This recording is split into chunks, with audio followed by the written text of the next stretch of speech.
El mercado financiero ya no pertenece a los humanos de traje y corbata que gritan en Wall Street. Hoy el destino de la economía mundial se decide en milisegundos por algoritmos implacables que lo ven absolutamente todo. Madre mía, qué forma de arrancar. Sí, damos una muy cálida bienvenida a todos los que se unen hoy a esta inmersión profunda. Es un verdadero privilegio contar con mentes curiosas al otro lado para desgranar temas complejos. Un placer enorme estar aquí para analizar este documento. Pues hoy tenemos sobre la mesa un documento verdaderamente fascinante. Se trata de una investigación académica liderada por Austin Herrig y David Mishailuk.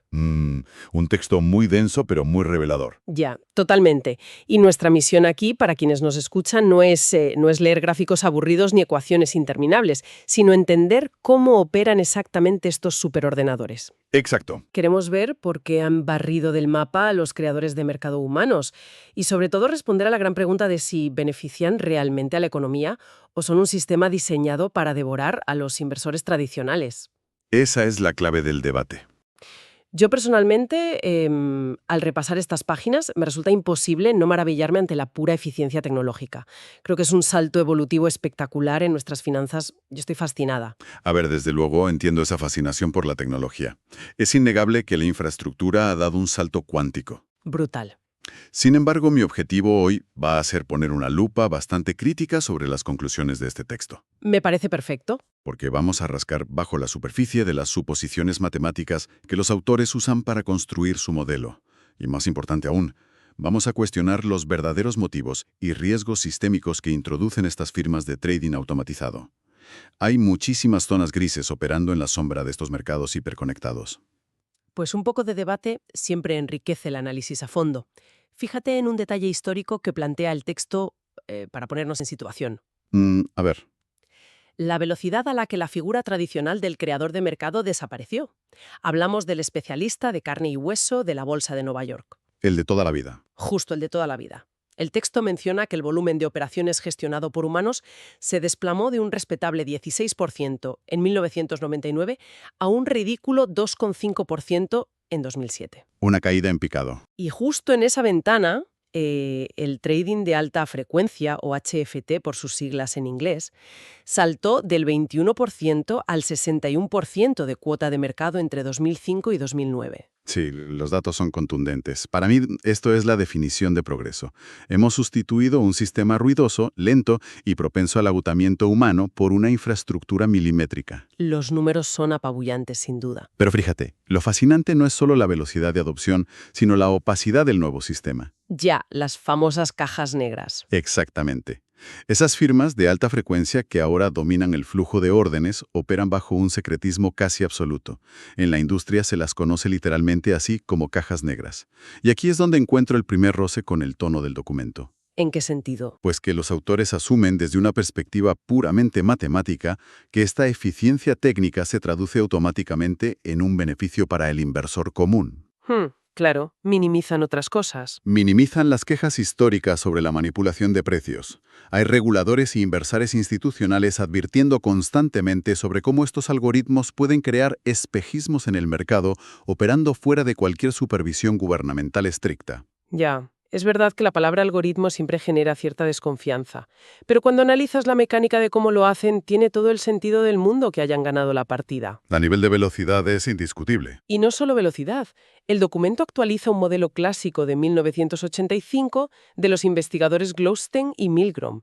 Y lo que me voló la cabeza del texto es la diferencia en el campo de visión. La información cruzada. Eso es. El creador de mercado humano se centraba en analizar el flujo de órdenes de un solo activo, mientras que la máquina cruza datos de múltiples activos a la vez. A ver si logro aterrizarlo para la audiencia con un ejemplo de la vida real, alejándonos de la teoría pura. Adelante, siempre es muy útil visualizar la mecánica antes de criticarla. Pues imagina un especialista humano en Wall Street en los años 90. Su trabajo es dar liquidez, comprar y vender, digamos, acciones de Apple. Su información se basa casi exclusivamente en el volumen de órdenes de Apple que le llegan. Vale, un enfoque de túnel. Totalmente. Pero ahora cambiamos de escenario. Imaginemos que un creador de mercado es como el dueño de una tienda que vende paraguas. Si solo vende paraguas y ve que de repente entra un montón de gente a comprar, entra en pánico. Piensa, uy, algo pasa que yo no sé. Claro, se asusta. Pero el creador de mercado automatizado actual es como una supercomputadora que ve simultáneamente las ventas de paraguas en esa tienda, las ventas de chubasqueros en la tienda de enfrente y además tiene los datos del radar meteorológico en tiempo real. Lo ve absolutamente todo. Justo. Si alguien compra un paraguas y otro vende un chubasquero al mismo tiempo, el ordenador sabe que probablemente no tienen información privilegiada sobre una crisis en la fábrica de paraguas. Simplemente está lloviendo. Exacto. Deduce mediante probabilidad matemática que son compradores comunes y sigue ofreciendo buenos precios sin inmutarse. Es una omnisciencia que el cerebro humano, por pura biología, jamás podría igualar. El ejemplo de los paraguas ilustra perfectamente la escala, pero aquí debo hacer una pausa técnica. Dime. El documento construye toda su demostración matemática sobre una suposición muy concreta. Todo lo demás. Esto históricamente no es del todo cierto. Bueno, algo mirarían, claro. Un buen especialista de la Bolsa de Nueva York siempre tenía un ojo puesto en otras pantallas. Sabía perfectamente que si el precio del petróleo se disparaba, las aerolíneas iban a sufrir. Miraban los tipos de interés, las noticias macroeconómicas. Ya, claro, pero a una velocidad humana. No podían procesar la correlación estadística exacta de 1000 variables en un microsegundo. Exacto, ahí te doy la razón. La diferencia de escala es abismal. La máquina puede calcular la covarianza exacta entre 1000 activos en fracciones de segundo. Es que eso es imbatible. Lo es. Pero construir un modelo asumiendo que el humano operaba en un vacío total de información es una simplificación académica para que las ecuaciones cuadren perfectamente. Aún así concedo que la capacidad de procesar esa información cruzada es el arma letal que desplazó al especialista tradicional. Y esa arma letal nos lleva a cómo el documento clasifica a los actores de este nuevo ecosistema. Porque para entender el impacto, primero hay que saber quién juega. Los bandos del mercado. Eso es. El texto divide a los inversores que ganan dinero en dos bandos muy distintos. Por un lado, tenemos a los inversores informados. Esta es la gente de la vieja escuela. Analistas, fondos tradicionales. Justo, fondos que se leen los balances hasta la última página, que estudian la directiva de una empresa y descubren el valor real de una compañía. Operan porque saben algo fundamental sobre el negocio. Los que buscan ineficiencias basadas en la realidad económica de la empresa, sí. Exacto. Y en el otro bando están los traders quants, los ingenieros que programan estas máquinas de alta frecuencia. Y lo fascinante, según el texto, es que a los quants no les importa en absoluto a qué se dedica la empresa. No les importa si fabrican microchips o si venden zapatos. Son pura matemática. Solo analizan el comportamiento estadístico, hacen lo que se llama arbitraje estadístico. Es decir, si el activo A y el activo B siempre se mueven juntos y de repente uno sube y el otro no, la máquina apuesta automáticamente a que la brecha se cerrara, sin importarle por qué se abrió. Y para que los oyentes comprendan bien el concepto de arbitraje estadístico, es básicamente explotar anomalías temporales en los precios. Pero ojo con esto, porque aquí el artículo vuelve a pecar de optimismo académico. A ver, explícame eso. El modelo de Hirik y Michailuk asume que estos algoritmos actúan en un entorno estrictamente competitivo operando solo de forma pasiva. Limitándose a esperar a que lleguen órdenes. Exacto. Asumen que esperan para proveer liquidez y ya está. De hecho, afirman que la competencia es tan feroz que las ganancias de estos creadores de mercado automatizados tienden a cero. O sea que el modelo los pinta casi como un servicio público que apenas cubre costes. Exactamente. Y cualquiera que siga un poco el sector financiero sabe que esto es una ficción absoluta. Ya ganan muchísimo dinero. En el mundo real, las firmas de alta frecuencia reportan beneficios multimillonarios cada año. No ganan cero. Además, no operan solo de forma pasiva. Utilizan estrategias muy agresivas. Lanzando órdenes continuamente. Lanzando miles de órdenes de mercado y cancelándolas en milisegundos para testear la demanda real y anticiparse a los grandes inversores institucionales. Esta agresividad que el documento decide ignorar para mantener sus resultados matemáticos limpios es precisamente lo que introduce un riesgo sistémico brutal. Entiendo por dónde vas, pero dejemos aparcado el riesgo sistémico un segundo. Vale, lo retomamos luego. Porque me interesa mucho cómo explican la dinámica diaria del mercado. El texto entra en unas conclusiones o proposiciones matemáticas que son súper reveladoras.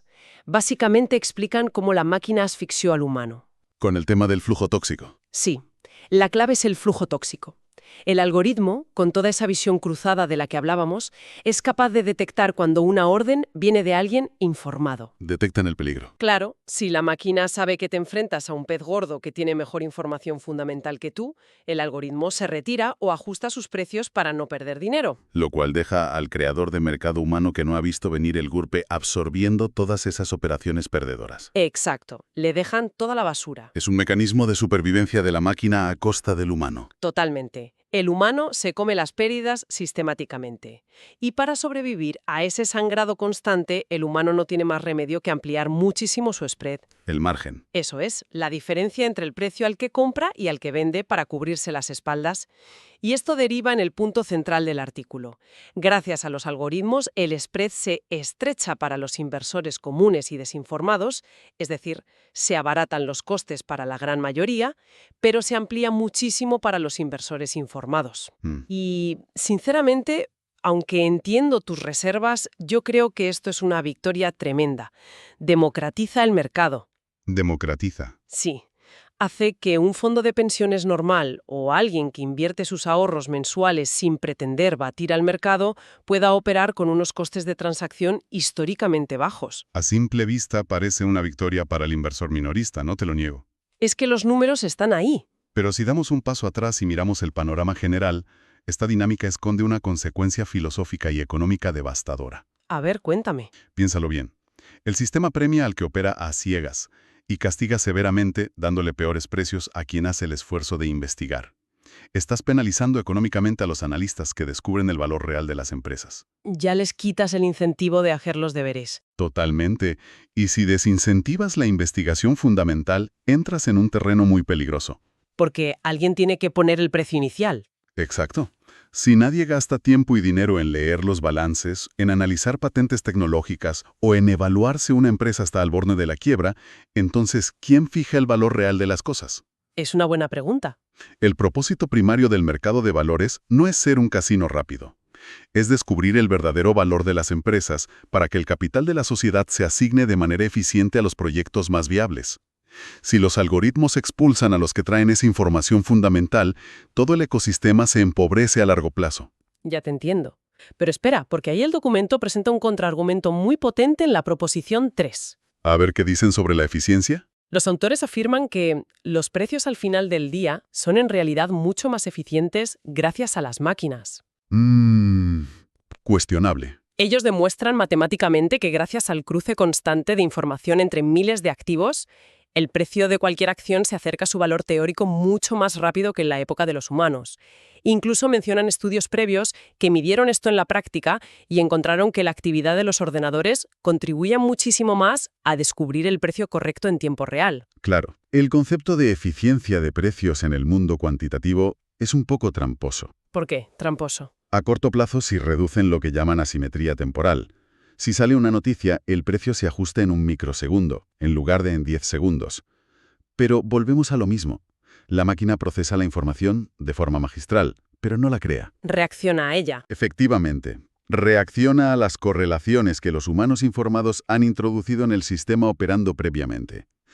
La máquina en el fondo es un parásito hipereficiente de la información humana. Si matas al huésped, es decir, al inversor fundamental, la máquina termina optimizando precios sobre información vacía o puramente estadística. Vale, reconozco que el debate sobre el valor real frente al valor estadístico tiene muchísima miga. Tiene tela, sí. Pero hay una última extensión del modelo en las proposiciones 4 y 5 que me parece brillante y que explica la explosión de los mercados actuales. El tema del volumen, supongo. Así es. Los autores introducen un factor psicológico muy lógico. La gente no está obligada a operar. Si los costes de transacción son altos, te quedas quieto. Lógico. Pero como hemos establecido que los algoritmos hunden los costes para los inversores comunes, estos se animan a operar muchísimo más. El famoso círculo virtuoso de la liquidez. Exacto. Al haber millones de órdenes pequeñas de inversores que no tienen información privilegiada secreta, el algoritmo respira aliviado. Porque sabe que no le van a engañar.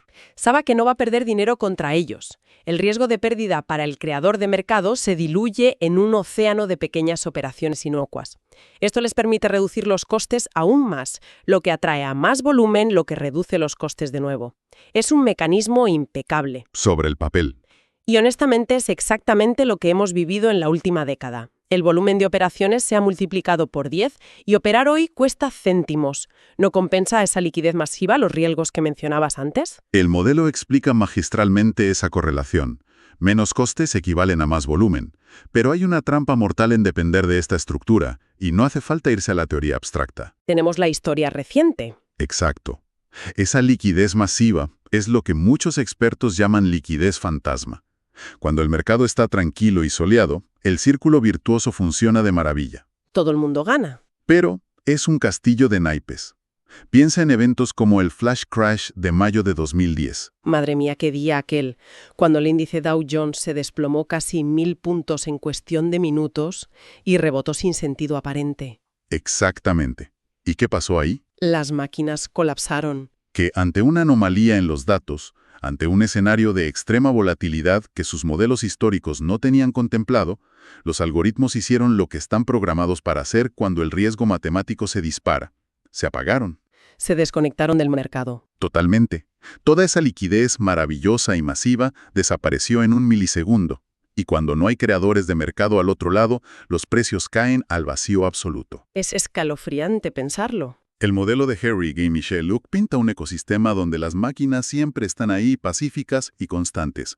La realidad es que han creado una eficiencia impresionante durante el 99% del tiempo a cambio de una fragilidad sistémica terrorífica en el 1% restante. La verdad es que esto da que pensar. Hemos pasado del optimismo tecnológico a asomarnos al abismo sistémico en cuestión de minutos. Es que el mercado es así de complejo. Creo que hemos navegado por un mar de conceptos superdensos, así que es el momento perfecto para recoger velas y ordenar las ideas de este análisis a fondo. Me parece una idea estupenda. Vamos con las conclusiones. Si tuviera que quedarme con una idea principal para la audiencia, sería sin duda la obsolescencia del especialista humano frente a la visión cruzada. Un cambio de paradigma total. La capacidad de analizar cómo se relacionan miles de activos simultáneamente y ajustar precios en milisegundos ha dado el control absoluto del mercado a las máquinas.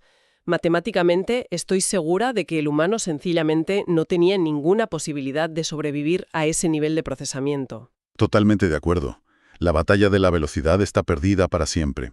Y yo añadiría como segunda gran conclusión que no podemos perder de vista las luces y sombras de esta transición. El doble filo del sistema. Exacto. Es un hecho empírico que este modelo ha hundido los costes de transacción para el inversor común y ha generado unos volúmenes de mercado sin precedentes. Pero el coste oculto de esta automatización es que penaliza sistemáticamente a los inversores que operan basándose en fundamentales. A los investigan de verdad. Eso es. Estamos encareciendo la búsqueda del valor real en la economía, y estoy convencido de que eso podría tener consecuencias muy graves sobre cómo financiamos la innovación en el futuro. Completamente.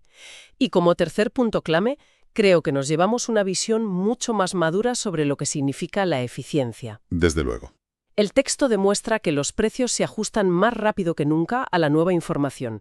Sin embargo, como bien has señalado a lo largo de la charla, esa eficiencia descansa sobre un ecosistema de liquidez que puede evaporarse al instante si los algoritmos detectan un fallo en Matrix, por así decirlo. Tal cual.